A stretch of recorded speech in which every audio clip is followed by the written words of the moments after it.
Hey everybody, welcome here. It's Tuesday. Yeah, that means everybody's back to work and school today. That's pretty interesting for everybody. It's your podcast. Sorry I didn't come with a filter. Your host, Vasilis here. I did yesterday finish. I got my tattoo, as y'all can see. It was on yesterday with the show, and I was talking about it. I got it done yesterday. It didn't hurt. I don't feel any itch, no nothing.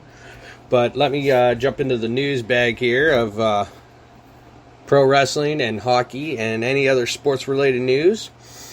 As I've heard today, I've heard from multiple sources on the radio, podcasts, even on the internet, Instagram.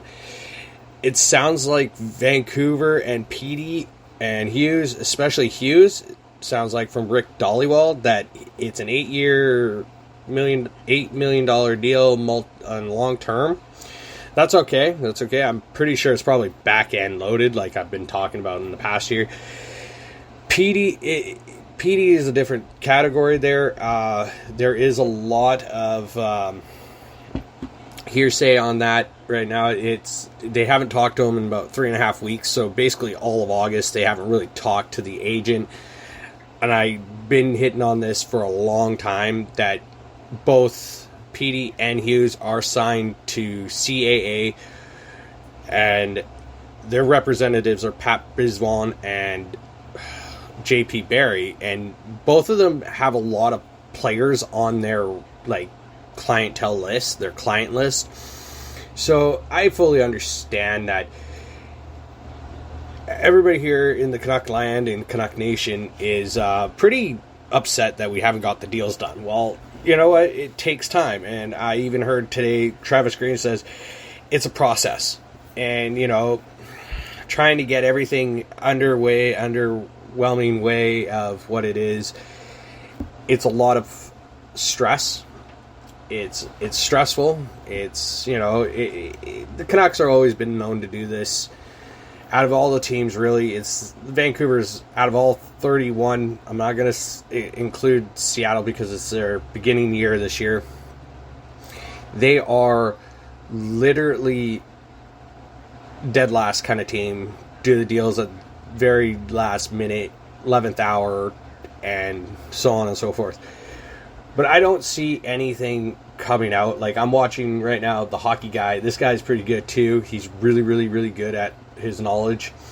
He's been on Steve Dangle's podcast and YouTube show there, and Top Shelf Hockey is really another one I use a lot of. I do use sometimes 31 Thoughts. Gear Out, Elliot Friedman. I follow Elliot Friedman on on Twitter and Instagram. I understand where everybody is. I know there's a lot of key free agent players still out there. It's a gamble. It's flat cap era, flat cap world right now.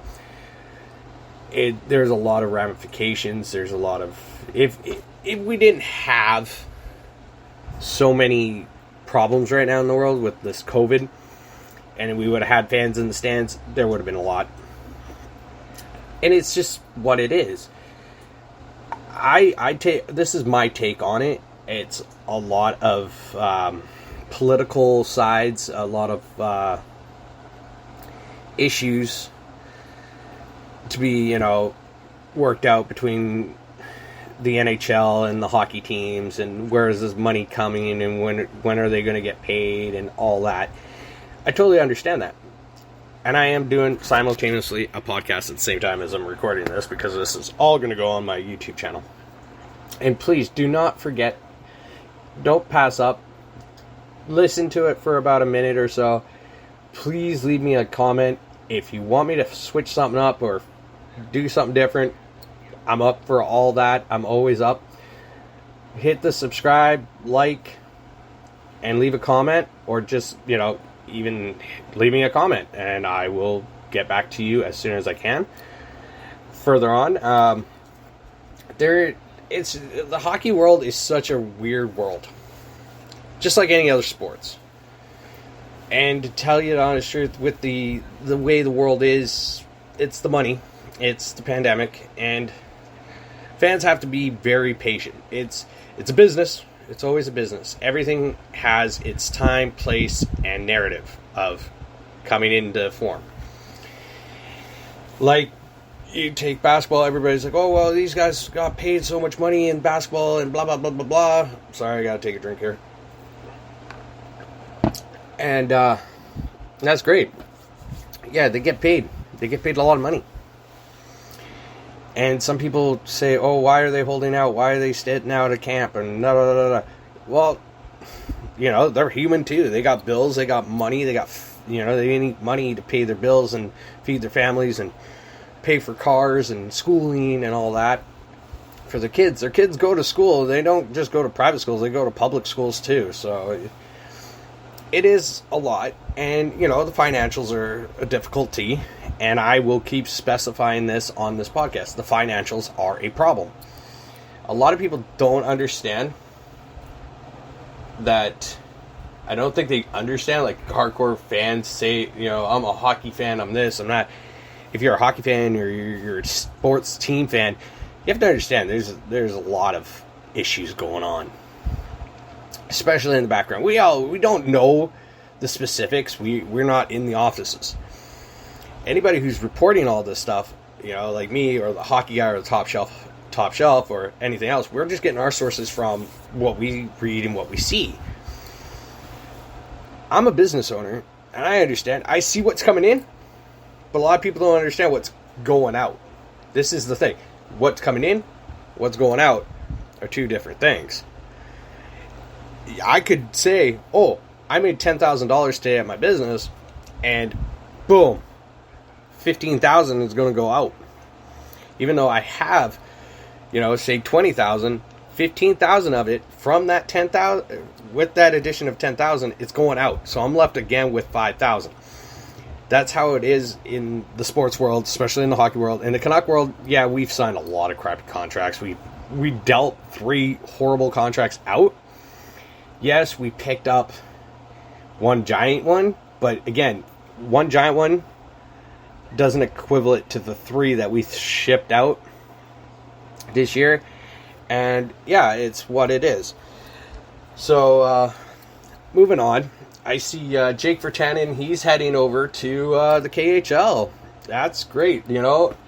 Maybe, I believe the guy's probably innocent, and it was probably a chick that didn't want to work, and she's probably looking for some money right now.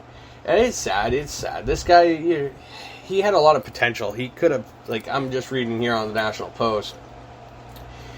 He had a lot of potential, and I don't think he was... I was always the one that said he needed just a swift kick in the ass. And that's how I am. I'll boldly say it. The kid has potential. He's got potential to be a top-line player. Sometimes you need to kick the kid in the ass and give his head a shake and say, oh, well, I shouldn't be doing what I'm doing. But, you know, he is. And you're young. He's young. He's a multimillionaire. He's, you know, stuff happens. But this kind of case, this is the worst thing to do to somebody who is a professional athlete. And if the charges, as I've been told, are falsely exaggerated, then, you know, shame on the person who did it. Because, honestly, you didn't just ruin one person's career. You're ruining your own life. And it's sad. But again, this guy's getting another shot at a pro hockey league in Russia, which I hope he does very well. I hear it's a 1 or 2 year deal. And I hope he, you know, wakes up and gives his head that shake, and the coach over there gives him a nice swift kick in the ass with a Siberian cold-ass boot and push him to be the potential he is. On another note, I did see the media scrum on All Elite Wrestling after the All Out pay-per-view. Daniel Bryan was very, very sympathetic towards going to AEW and leaving WWE. He understands, like, he has a legacy in WWE. But again, I think Vince also understands that he went just to prove to everybody that he can still do this, and he is the best at what he does. And I know he's the best. Like, everybody says he's the best, and he is the best. That's why he's called the American Dragon, Bryan Danielson. And you got CM Punk, who's undoubtedly another best in the world. You have Adam Cole over there, Ruby Riott, Ruby Soho. It was, I heard hers. It was really emotional. She made a lot of friends in the WWE. She made a lot of lifetime friends. And it was hard for her to swallow because it was her dream to be part of the WWE. And, hey, she did also say that she did get to live her goal. She got to live her dream. She got to go work at the place that she wanted to work for. And that's great. Like, there's no hard feelings. And they all understand that there's this situation we're going on. Like, back in the hockey, what I was talking about. Again, the situation. I started thinking earlier this year that when Vince started releasing people, that it was like he's going to sell the company. Maybe. Or when he came out and said, I probably have lost touch with the common person, the common fan, the pro wrestling fan. Well, maybe if that is true, maybe hand the reins over. Hand them over to your sister, your daughter, your son-in-law, and your son. Those three are what your two children, your biological child, are your future. Maybe you should give them the chance to run the show, and you sway way over on the other side.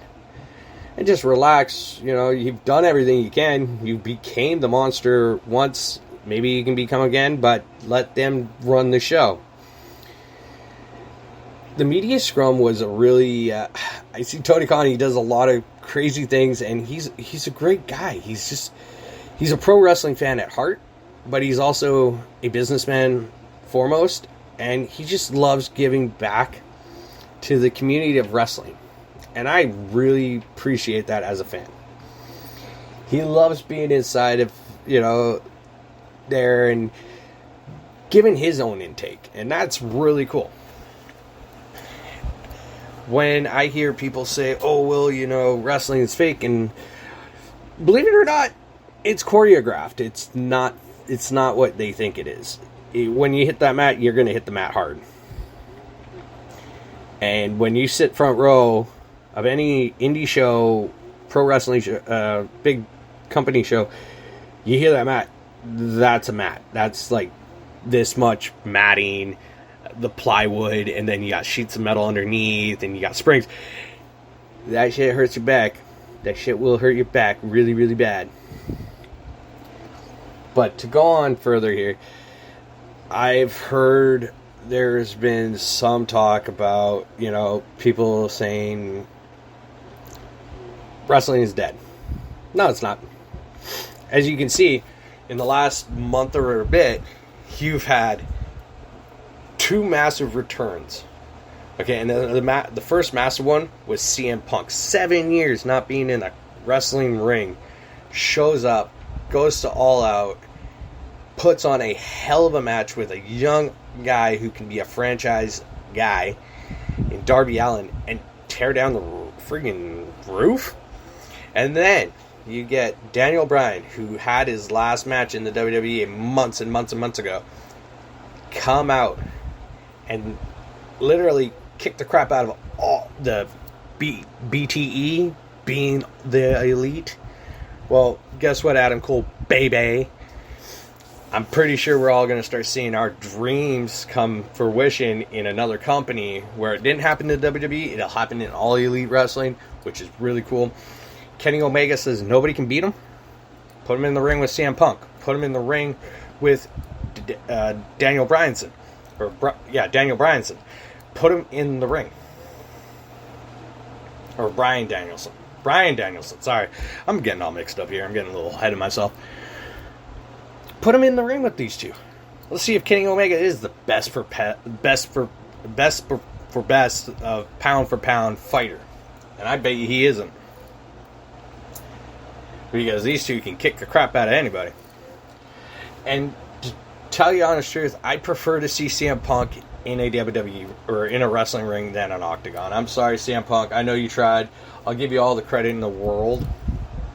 But again, it's just not worth it. it's just not worth damaging yourself so badly to go into a UFC ring. These guys are huge. I know, my hands look weird. They're fat sausage fingers. I'm sorry, people. I will be trying to lose some weight here. I just got my tattoo done. I'm told not to do any extensive hardcore exercising right now with my arms or excessive hardcore sweating. It's alright. I'll get back to it. But it's just what it's what it is.